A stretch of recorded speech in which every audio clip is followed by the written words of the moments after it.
You ever know somebody who carried a rabbit's foot in their pocket because they thought it was lucky, or was afraid to walk underneath a ladder because they thought it was unlucky? Well, those are superstitions, and martial arts has plenty of them, specifically Chinese Kung Fu because it's been around for so long. And today I'm going to share with you some of the crazier superstitions that I've seen, and at the end of the video I'm going to share some superstitions that I actually follow, even though I don't consider myself to be a superstitious person. So stay tuned to Mantis Mechanics. The first crazy superstition is actually people going crazy from practicing Qigong. Now, Qigong is just breathing and moving. Sometimes you're just breathing and meditating or with your eyes closed. So there's moving Qigong and stationary Qigong. But the superstition is that if you don't practice with a qualified instructor, that you can lead Qi to the brain or take Qi away from the brain, or whoever, depending on who you're listening to. And this will make you go crazy, that you can go actually end up mentally ill from breathing and moving improperly. Come to think about it, this one may be true.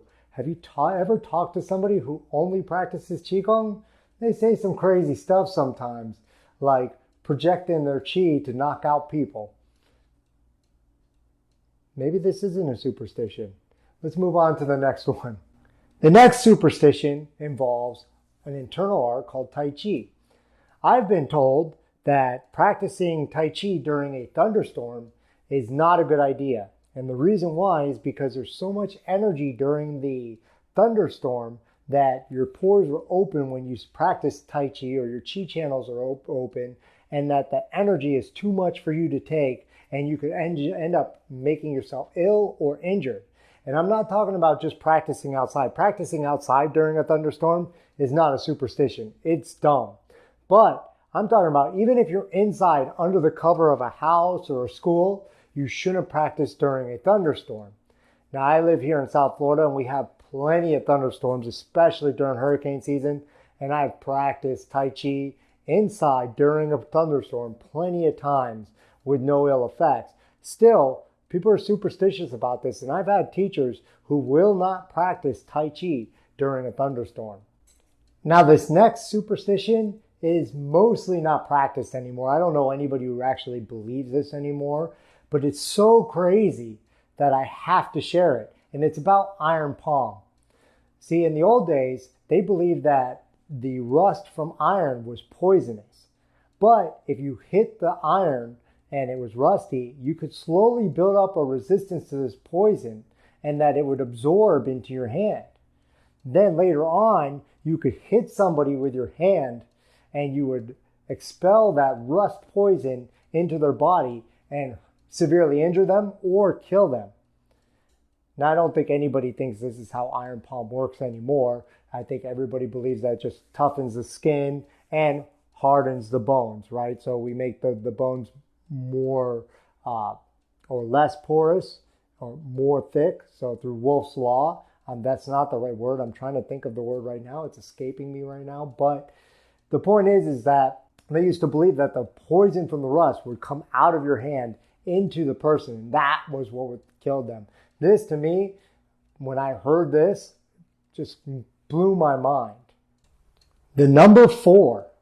So the number 4, 4, sounds kind of like the word death. So you won't see a lot of Chinese martial arts using the number 4, and you won't see it a lot in China in general. It's an auspicious number. It's not a very lucky number, where a number like 8 or ba would be very auspicious, very, very lucky, right? So they're number 4. You won't see that in a lot of martial arts. You won't see things like 4 technique, 4 fist, 4 strategies, 4 principles. You just won't see the number 4 in a lot of Chinese martial arts. And to some effect, if you see the number 4 in a Chinese martial art, it might actually mean that it's not that, or that strategy or technique wasn't actually developed in China, or it might not be traditionally Chinese to have that 4th technique. But this is because the superstition of 4 in Chinese sounding like the word death. They're very similar, they're just different tone. Now we've been picking on Kung Fu a little bit here, and I just want to point out that every martial art has superstitions. For example, in Brazilian Jiu-Jitsu, a lot of times an instructor will tell you not to wash your belt because it either washes away the knowledge or it washes away the luck. I've heard personally from my instructor that it washes away the knowledge not to wash your belt.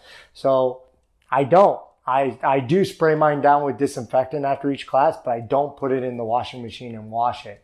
So that is one that I follow, but it's not a Chinese Kung Fu superstition. We'll get to those in a second. Also, if you ever notice that at the beginning of a traditional Muay Thai match, you'll see them dancing. This dance is called the Y Crew.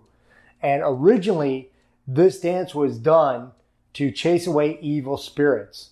And they still do it to this day, although they say it helps them warm up for the match, which is cool to me. I like seeing the tradition and I like seeing the dance. And I know when I see the dance, I'm about to watch a bunch of really good fights.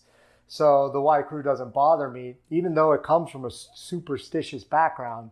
I think they've changed the meaning of it so that they could keep the tradition, which I think is pretty cool. So let's move on to the Chinese Kung Fu traditions that I follow that are superstitions as well. So the first one is General Guan. General Guan is considered the patron saint of martial arts. You'll notice a statue with a bright red face. He's usually wearing or holding a weapon called the Guan Dao. And it's basically a big pole with a giant blade at the top of it. And you'll notice this in a lot of Chinese martial arts schools. In fact, if they don't have a General Guan, it might show that they might not understand the Chinese culture, or they might not be as authentic. Doesn't mean that they're not, but usually if you go to an authentic school, you're going to see a General Guan. And at my school, I had a General Guan, and he's usually facing the door. And the reason why they face the door is to scare away the evil spirits. Now, I'm pretty sure that my General Guan that I bought in China for like $3 is probably not chasing away spirits, but I still have it there. I pay homage to the tradition. I think General Guan looks cool. I think it's a cool statue to have in the school. And if it chases away evil spirits, it's just icing on the cake. If it doesn't, then it's just a cool statue. Now, the second superstition I have involves the bakwa mirrors. So this is usually a bakwa with a little circular mirror inside. And again, you place this at the door or outside a window or outside the building. And the mirror is supposed to keep away evil omens or evil spirits. Now, interesting story that I heard was that a feng shui master went to Bruce Lee's house and he told him that he had some auspicious readings or bad luck, evil omens. And he placed a bakwa mirror outside his house where he was living. And the story went that a typhoon came off and the bakwa mirror was blown away. And the very next day, Bruce Lee passed away. Now, I didn't check the authenticity of this video. I have no idea if that actually happened, if there was a bakwa mirror or if Bruce Lee was superstitious at all. I know he mentions a bakwa mirror in Dragon the Bruce Lee story, which is not accurate at all. So I'm not sure about that. But I remember reading in a magazine and someone is reiterating an old Chinese tradition of bakwa mirrors. And I was doing this as well. Again, at my Kung Fu school, I had some bakwa and I placed it outside the door, facing out, allegedly to keep out evil spirits. I don't know that mirror was constantly getting turned around. It was on a string and it kept on turning around. I never had any issues with evil spirits. Maybe because General Guan was backing up that mirror and chasing out the evil spirits. I'm not sure. But those are two superstitions that I followed, even though I'm not really sure I believe them, but they're just traditions. So sometimes we follow the traditions when we know that the superstition is not real. But I hope you enjoyed this video. I hope you learned something. Let me know if you have any superstitions in your martial art or specific to your style and in the comments below. We'll see you next time on Mantis Mechanics.